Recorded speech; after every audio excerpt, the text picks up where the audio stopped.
And as public impeachment hearings resume this week, we're learning more about the role Democrat George Soros reportedly played in destabilizing Ukraine. One America's Sinclair explains. First, I want to go back to 2014. What do you believe that George Soros' main goal was there in trying to destabilize Ukraine and create conflict between Ukraine and Russia? Well, George Soros in 2014 was continuing his plan. He'd been funding in Ukraine since the Berlin Wall came down. He wanted really to move Ukraine away from Russia. So in 2014, with his Maidan uprising, was really a coup d'etat that Soros and the State Department coordinated. So what did President Trump having such different goals? What do you think that has created now? Well, I think President Trump is really on the right track. He wants Ukraine first, just like he wants America first.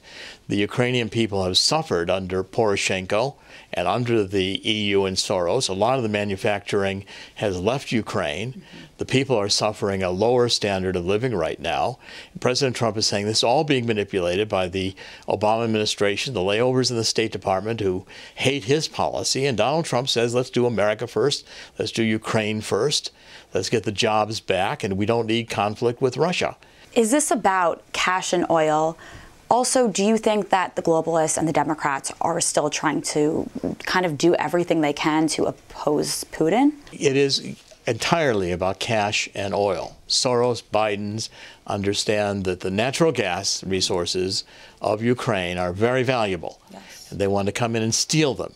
Natural gas before 2014 was almost free, so cheap in Ukraine, but under the Soros-Biden kind of regime, they sold the natural gas of Ukraine to European resellers who then sold it back to Ukraine at marked up prices. Do you think it's timely to be talking about this history and the corruption right now, as this is kind of Ukraine is kind of the breadbasket to see all the corruption that went on? Well, see, that's a very good question. The Americans, I think, it's hard for us to appreciate foreign history. But when we see what the Democrats are doing in the State Department, just watching one after the other, these State Department people saying, we had an interagency policy.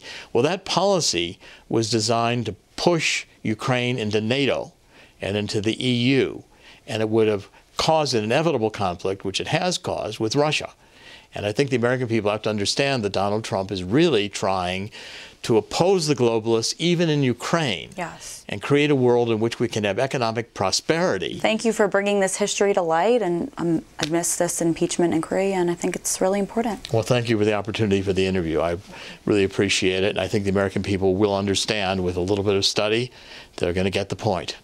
Want to see more videos like this? Click on the link below and subscribe to One America News on YouTube, and call your cable provider and kindly demand that One America News is added to your lineup. Call and subscribe today.